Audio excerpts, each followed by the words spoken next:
우리 함께 봉독한 말씀을 통해서 하나님께서 저와 여러분에게 은혜 주시길 원합니다.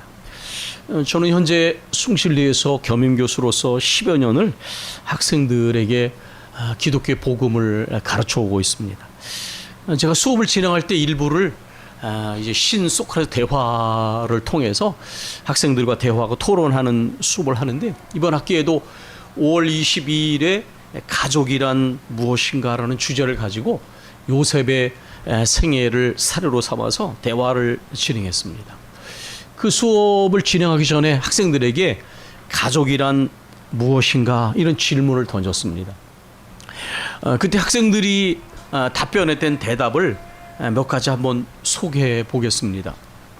가족은 삶의 울타리이다. 가족은 삶의 버팀목이다. 가족은 집처럼 편안한 곳이다. 가족은 동료요 친구이다. 가족은 마음의 안식처이다. 가족은 하나의 사회 공동체이다. 가족은 온전한 자아가 형성되는 곳이다. 가족은 있는 그대로의 나를 보여주는 것이다. 이 답변들을 이렇게 생각해 보면 가족은 그 안에서 편안함과 안전함과 쉼을 느끼는 곳이며, 서로가 사랑하고 배려하며 서로를 신뢰하고 그럼으로써 삶을 살아가는 데 필요한 용기나 희망과 같은 에너지를 얻는 것이다 라고 하는 기대가 담겨져 있습니다. 어떤 가족이 건강한 가족이고 어떤 가족이 사람들이 꿈꾸는 가족인지에 대한 그런 기대가 담겨져 있는 것이죠. 아마 제가 생각할 때 이런 답변 속에는 그 학생들이 속해 있는 가족에서 느끼는 감정일 수도 있고, 또 때로는 가족이 이렇게 되었으면 하는 기대가 거기에 담겨져 있기도 하다고 느껴집니다. 종종 이런 대화를 나누면 대화에 참여하지 않고 어두운 얼굴을 하고 있는 친구들의 종종 얼굴을 목격합니다. 아마도 가족이 이렇게 되길 바라지만 실제로 경험하는 가족은 그렇지 못한 어떤 씁쓸한 감정이 그 얼굴 표정에 드러나는 것을 봅니다. 신약성경 고린도서 13장 13절에는 이런 표현이 나옵니다. 믿음과 소망과 사랑, 이 세 가지는 항상 있을 것인데 그 중에 제일은 사랑이라. 우리가 성경 구절에 나오면 많은 사람들이 생각합니다. 이것은 그리스도인들에게만 해당된 거야. 그래서 학생들에게 제가 이 표현을 살짝 바꾸도록 이야기합니다. 믿음을 신뢰로 바꾸고 소망을 희망으로 바꿉니다. 사랑은 그대로 사용할 수 있습니다. 그러면 신뢰와 희망과 사랑은 그리스도인들만의 것이 아니라는 것을 알게 됩니다. 이것은 모든 인간의 관계의 기본이요 사회가 건강 형성되는 토대입니다. 그래서 근본적 신뢰가 무너지면 관계가 파괴됐다는 것을 의미하죠. 부부 간에, 부모와 자녀 간에, 형제 간에, 친구 간에 신뢰가 무너지면 사실 이 관계가 이미 파괴됐다는 것을 의미합니다. 사회 속에 사람들이 서로 한 사회에 속해 있으면 근본적 신뢰를 하지 못하고 불신을 하면 그 사회는 사람들이 더불어 살아갈 만한 토대가 형성되어 있지 못하다는 것을 의미합니다. 희망은 어떻습니까? 우리 자신이 언젠가 그런 순간이 있었다면 아마 더 이해하실 것입니다. 희망을 잃어버린 사람은 살아있지만 살아있는 시체처럼 되어집니다. 그래서 기독교 철학자 키엘케고르는 죽음에 이르는 병이라는 책에서 모든 종류의 절망은 죽음에 이르는 병이다, 그렇게 표현을 했습니다. 사람은 밥만 먹고 사는 것이 아니라 희망이라고 하는 양식을 먹고 삽니다. 삶이 아무리 어려워도 희망을 가진 사람들은 오늘을 버텨냅니다. 우리 사회에도 젊은이들 향해 종종 기성세대가 사고하는 것이 무엇입니까? 젊은 세대를 향하여 지금이 어려워도 희망이 있다라고 하는 걸 보여주지 못하고 있는 것이죠. 희망이 있으면 개인적이든 또 사회적이든 버텨냅니다. 아마 우리 연세가 드신 분들은 예전에 새마을 운동을 할 때 가장 많이 불렀던 노래 중에 하나가 잘 살아보세, 좋아졌네, 이러한 노래였던 것을 아마 기억하실 것입니다. 그 노래 속에는 일정한 사람들에게 기대와 희망을 주는 메시지가 담겨져 있었죠. 사랑은 어떻습니까? 그 사람이 많이 배웠든지 그렇지 못하든지, 가진 것이 많든 적든지, 모든 사람은 사랑을 받을 때에, 사랑을 줄 때에 진정한 행복을 느낍니다. 아무리 많은 것들이 충족되어 있어도 사랑을 받지 못하면 심각한 결핍이 자리를 잡게 되죠. 신비한 것은 진정한 사랑이 있는 곳에, 서로를 사랑하고 사랑받는 곳에 신뢰가 자리 잡게 됩니다. 이게 사랑의 능력이죠. 서로가 사랑하고 사랑받는 가운데 근본적 신뢰가 자리를 잡게 됩니다. 그리고 또한 놀라운 것은 그 가운데 뭔가 정확한 현실적인 근거를 말하기 어려워도 뭔가 희망이라고 하는 에너지가 거기서 생겨나는 것을 봅니다. 그래서 사랑은 근본적인 신뢰를 만들어내고 희망이라는 에너지를 창출하는 그런 힘입니다. 저는 이러한 신뢰와 희망과 사랑이 지배할 공동체가 무엇보다 가족이라고 생각합니다. 위에서 말씀드린 것처럼 가족은 사랑이 지배하는 것이어야 되고, 서로가 서로를 향한 근본적 신뢰를 가진 것이어야 하고, 삶의 희망과 용기라는 에너지를 북돋우는 그러한 가장 중요한 공동체가 되어야 합니다. 그러나 언제나 그렇듯 현실은 그렇지 않은 경우가 참 많습니다. 제가 학생들이 대화에 종종 참여하지 않고 그런 대화를 할 때 얼굴이 어두운 친구를 보면 마음이 아픕니다. 왜냐하면 가족이 그러한 장소가 되지 못하기 때문에 다른 사람들이 그런 말을 할 때 거기에 참여하기가 어려운 거예요. 오히려 그런 말을 들을 때에 마음의 불편함과 아픔이 있는 것이죠. 믿음, 소망, 사랑, 이 세 가지는 항상 있을 것이라고 말을 했는데 현실에서는 어떻습니까? 서로 믿어야 하는데 신뢰되는 불신과 배신과 의심이 희망이라고 하는 중요한 정신적 양식 대신 체념과 절망과 낙담이 지배할 때가 있습니다. 사랑 대신 미움과 증오가 그 대신 자리를 차지합니다. 저는 종종 이것을 현실 지옥이라고 표현합니다. 지옥은 죽어서만 가는 것이 아니라 현실 속에서도 자주 전개될 수 있는 것입니다. 신뢰가 깨어져 불신과 배신과 의심이, 희망이 사라지고 절망과 체념과 낙담이 지배하게 되면, 사랑해야 될 사람들끼리 미움과 증오가 지배하게 되면 그곳에서는 현실 지옥이 전개됩니다. 물론 인간의 가족은 완전하지 않습니다. 살다 보면 아웅다웅할 수도 있고 대립과 갈등을 경험할 수도 있지요. 그러나 이러한 반대적인 것들이 지배하게 되면 가족 안에서도 자칫 이러한 현실 지옥이 전개될 수도 있습니다. 김상욱 교수가 어떤 프로그램에서 이런 얘기를 했습니다. 사랑의 언어, 신뢰의 언어, 희망의 언어, 꼭 이렇게 표현하지는 않았지만 이런 언어들은 원래 가족의 언어입니다. 그리고 가족 안에서 배울 수 있는 언어입니다. 그런데 오늘날 여러 가지 이유로 인해서 가족의 결속력이 약화되고 때로는 가족이 해체되기도 합니다. 저희가 자랄 때는 가난이 가장 큰 어려움이었던 것 같아요. 가난해서 가족들이 함께 살기 어렵고 객지에 흩어져 뿔뿔이 생활을 위해서 일을 해야만 됐고, 그렇지만 요즘에는 이전보다 먹고 사는 문제는 정말 훨씬 더 나아졌지만 가치관의 변화로 인하여 가족의 결속력이 약화되고 때로는 해체되기도 합니다. 그 사실 이 가족 안에서 배워야 할 언어들을 배우지 못하는 경우도 있고 때로는 상처를 받기도 합니다. 그러나 김상욱 교수가 이런 말을 했어요. 만약에 가족 안에서 배워야 할 사랑의 언어, 신뢰의 언어, 희망의 언어를 가족 안에서 배우지 못했다면 반드시 그런 언어를 배울 수 있는 공동체에 속해서 그런 언어를 배워야 한다. 저는 그 말을 들었을 때 굉장히 마음에 공감이 됐습니다. 왜냐하면 그 얘기는 바로 저에게 저의 이야기였기 때문도 합니다. 제가 1975년에 안양에 이사를 왔습니다. 올해가 만 51년이니까 작년이 50년이 됐는데 제가 처음에 안양에 있어 왔을 때는 아주 마음이 슬펐었습니다.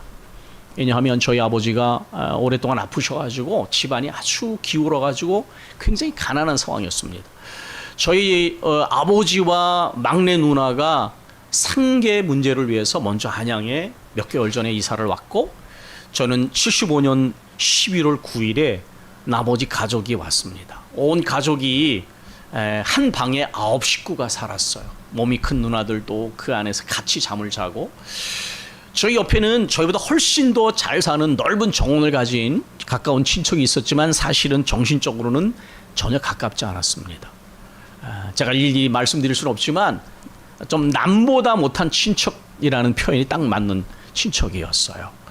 가난하다는 것 때문에 전혀 친척으로서 사용해야 될 호칭과 저희 어머니 아버지가 받아야 할 어떤 존대를 받지 못하는 이런 일들을 겪으면서 또 제가 시골에 살 때는 가난했지만 따뜻한 친구들이 있었습니다.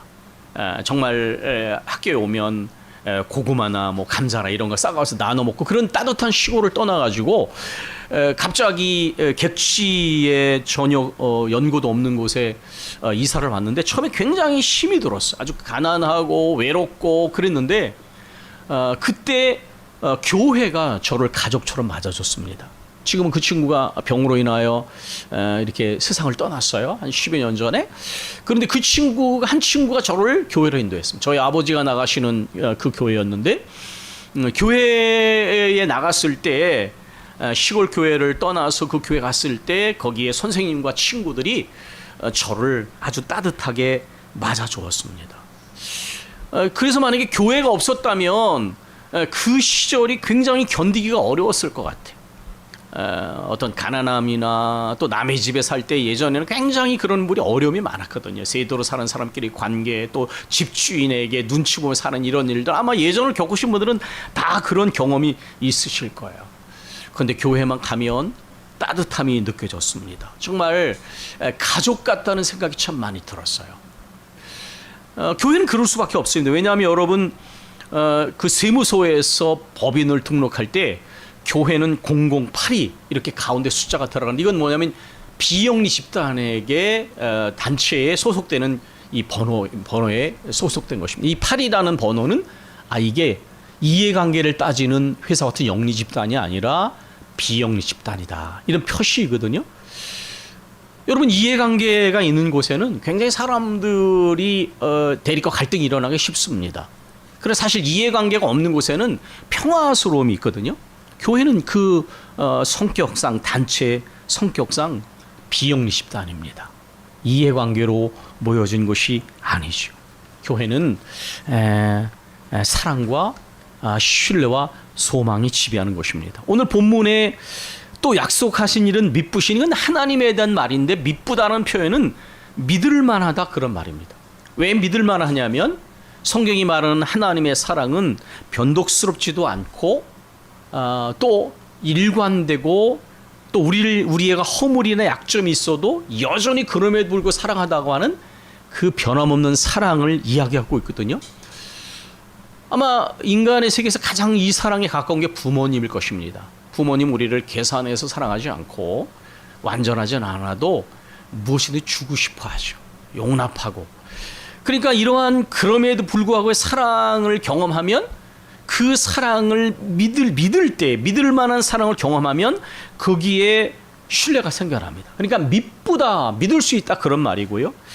또 그러한 사랑과 신뢰가 있는 곳에 희망이 솟아난다 그런 말씀을 드렸는데 우리가 믿는 도리의 소망을 움직이지 말고 굳게 잡아. 이것은 뭐냐면 신앙생활하면서 많은 어려움을 겪어도 하나님의 그 변치 않는 사랑을 경험하면 근본적 신뢰 속에서 어떤 상황 속에서나 희망, 소망을 가지고 나아가게 된다는 것입니다.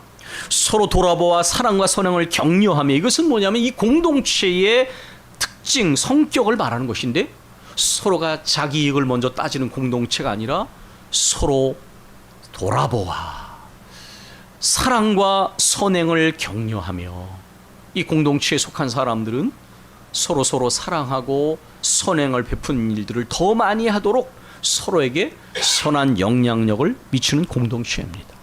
물론 오늘날 교회가 많은 일로 인하여 지탄을 받고 비난을 받기도 하고 변질되기도 합니다. 그러나 가장 순수한 의미의 교회는 바로 이런 것입니다.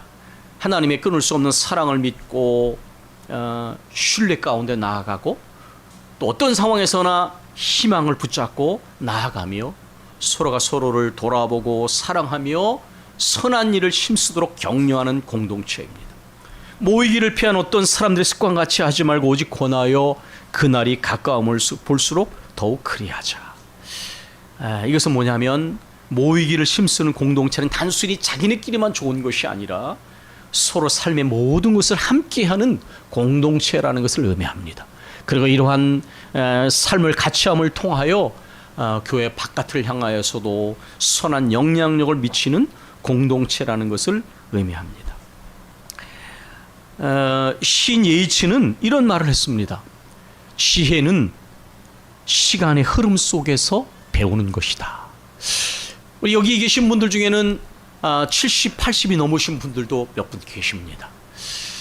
아마 인생을 다시 사신다고 그러면 아마 다르게 살고 싶으실 거예요. 그렇죠? 누구나 후회가 없는 인생을 살기는 어렵죠.